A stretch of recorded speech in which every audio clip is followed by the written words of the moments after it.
The one thing that we can look forward to every year is new smartphones with new technologies. If you want a smartphone with a 5-camera system on the back with a 5x zoom lens, there are options out there for you.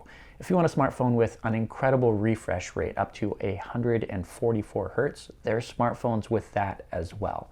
Smartphones that unfold into a tablet and so on.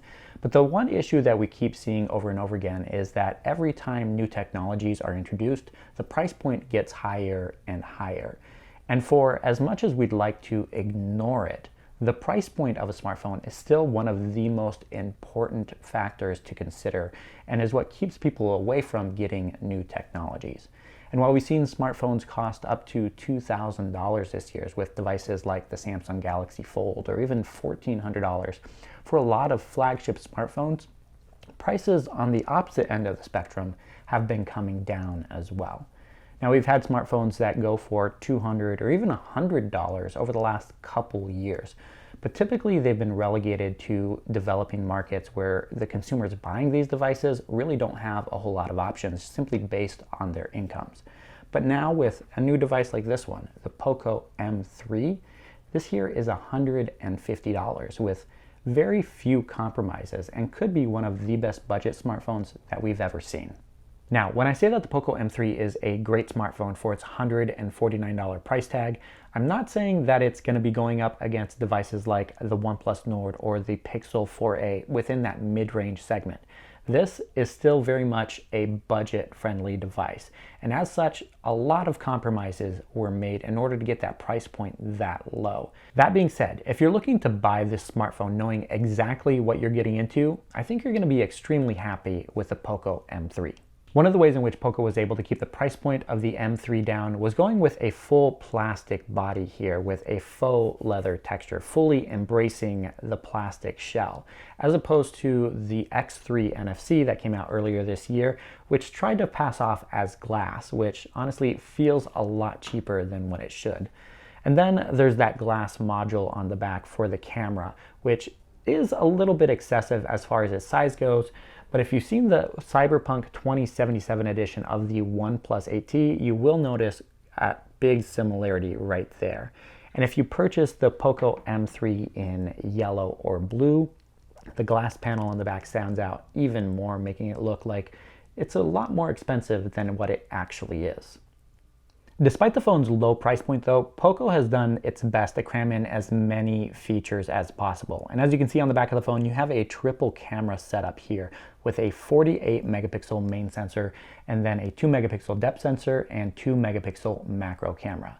Now, I can tell you that the macro camera and the depth sensor are really just throwaway sensors just to beef up that spec list just a little bit. And honestly, I think they would have done a little bit better if they would have scrapped both of those completely or replace them with one ultra wide camera.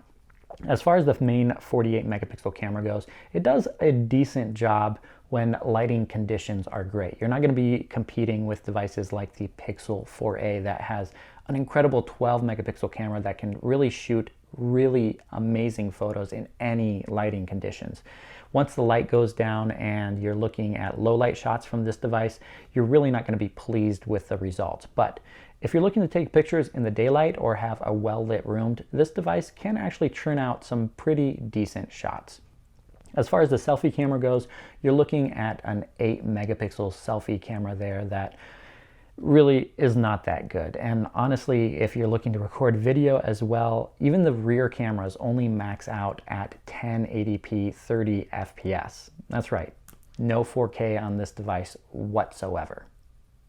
One of the highlight features for me on this phone definitely has to be the display. It has a 6.53-inch full HD LCD panel, which, because it is LCD, does have thicker bezels around the sides, especially the bottom, but its viewing angles are really good. And if you love enjoying media, watching movies, or just catching up on YouTube, the display is more than acceptable, especially at this price point. Honestly, I've never seen such a good display for a smartphone that's this cheap.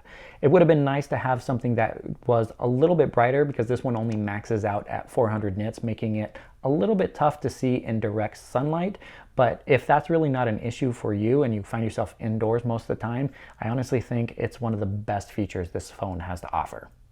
Of course, the biggest compromise that needed to be made in order to keep the price point of this device so low is its performance. It's running a Qualcomm Snapdragon 662 chipset with only 4 gigabytes of RAM. And if you know anything about Android devices, 6 gigabytes is really where you want to be. It's the sweet spot if you want a device with decent multitasking performance. Now you can buy a version of this device that does have 6 gigabytes of RAM, but it is going to cost you an extra $50 in order to do so.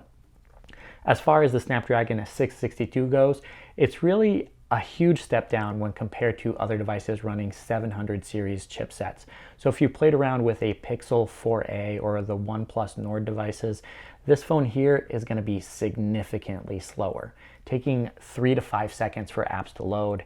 And even when you're scrolling through a website or your Instagram feed, you have a noticeable stutter there, which honestly is attributed back to that chipset on the inside. But the Snapdragon 662 chipset does have one advantage, and that's with power efficiency. And when paired with the 6,000 milliamp hour battery inside of this phone, that's one of the reasons why it's so thick. This device will last 2.5 to 3 days on a single charge.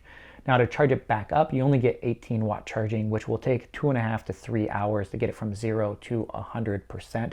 But when it's fully charged, or pretty much anywhere in between, it can also be used as a power bank because it has a wired reverse charging, allowing you to share those 6,000 milliamps of power with your headphones or even a friend's smartphone if they're running out of juice at the end of the day. In 2020, we've seen a lot of incredible devices within the budget and the mid-range segment. And honestly, if you're looking for the best budget smartphone of the year, the Poco M3 is the one I would go with. It's not going to give you the performance you want if you want to play mobile games like PUBG or take incredible photos like the Pixel 4a. But in order to get those things, you need to spend double or even triple of what this phone costs. And if your budget is limited to $149, that's definitely out of the question. Let me know what you think of the Poco M3 in the comments and whether or not you'd be willing to buy a smartphone at $149. Thank you guys so much for watching, and I'll catch you in the next one.